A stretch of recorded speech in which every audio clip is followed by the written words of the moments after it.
ఆయన దేవుడు వెనకాలని నడిపించి ఆ మూవీ తీపిస్తున్నాడు అని అయితే నేను అనుకుంటున్నాను. ఎందుకంటే నమ్మకం లేనైతే దేవుడు మూవీ అయితే ఎవరు తీయరు కదా. హాయ్ అండి. హాయ్. మరి వారణాసి నుంచి మహేష్ బాబు గారు ఫస్ట్ లుక్ వచ్చింది, ఎలా అనిపించింది? క్యూట్నెస్. ఇంకా ఏం నచ్చింది? ఇంకా ఆయన శివుడు అది నంది ఉంటుంది కదా, ఆవు, దాని మీద చాలా క్యూట్నెస్ అనిపించింది. శివుడు అనిపించిన రూపం అనిపించింది. బాగుంది, లుక్ అయితే చాలా క్యూట్ అనిపించింది. ఈ సినిమా పుష్ప రికార్డ్స్ బ్రేక్ చేస్తుంది అంటారు? చేస్తుంది మ్యాక్స్. ఎలా ఎలా అనంటే ఆయన ఉన్న దాన్ని ఏమంటారు, క్రేజ్, క్రేజ్ని చూసి అర్థమైపోతుంది. సో మీకేం నచ్చింది? నాకు ఆయనలో అన్నీ నచ్చుతాయి, అవి ఇవి అని ఏం లేదు. ఓకే. సో ఆయన నంది మీద అలా ఉగ్ర రూపం చూపించారు కదా ఫస్ట్ టైం మహేష్ బాబు గారు. అవును, ఇన్ని మూవీస్లలో ఇది చాలా హిట్ అవుతుంది అని అయితే ఎక్స్పెక్ట్ చేస్తున్నా. రాజమౌళి అండ్ మహేష్ బాబు కాంబినేషన్ ఎట్లా అనిపిస్తుంది? బాగుంటుంది. మనం ఇంతవరకు పాన్ ఇండియా మూవీలు ఇంతవరకు మహేష్ బాబుకి.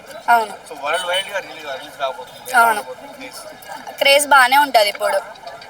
అయితే రాజమౌళి బాహుబలి తీశారు కదా, మరో బాహుబలి కాబోతుందా? బాహుబలిని దాటుతా అనుకుంటున్నాను నేను మ్యాక్స్ అయితే. ఎందుకనంటే ఇది రిలీజ్ అయి ఇంత డేంజర్ ఇచ్చేసిండు, ఇంకా మూవీ ఇట్లుంటుందో. సో మహేష్ బాబు గారి గురించి ఏం చెప్తారు? ఆయన స్క్రీన్ ప్రెజెన్స్ కానివ్వండి, అక్కడ ఎట్లున్నా మంచిగా ఉన్నాడు. అంటే చూడనీకి మంచిగా ఉంది, ఫ్యామిలీతో కూడా చూడొచ్చు ఈ మూవీ. ఎందుకనంటే అది మొత్తం దేవుడి గురించి కొంచెం అట్లా ఉంది కదా, చూడొచ్చు, బాగుంటుంది. రాజమౌళి గారు ఒక చిన్న మాట అన్నారు, నాకు దేవుడి మీద నమ్మకం లేదు అని చెప్పేసి. సోషల్ మీడియాలో ఏమంటున్నారంటే దేవుడి మీద నమ్మకం లేని వాళ్ళు దేవుడు మూవీ ఎందుకు తీస్తున్నారు మరి అలాంటిది అని చెప్పి చెప్తున్నారు. దేవుడి మీద నమ్మకం లేదు అన్నప్పుడు ఆయన మూవీ తీసిండు కదా, ఆయనకి చెప్పిండ్రు కదా దేవుడి మీద నమ్మకం లేదు అని చెప్పేసి. ఆయన దేవుడు వెనకాలని నడిపించి ఆ మూవీ తీపిస్తున్నాడు అని అయితే నేను అనుకుంటున్నాను. ఎందుకంటే నమ్మకం లేనైతే దేవుడి మూవీ అయితే ఎవరు తీయరు కదా.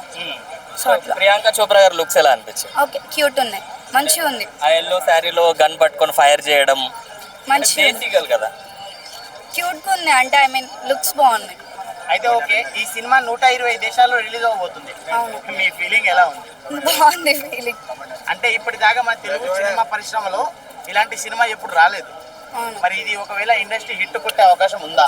ఉంది.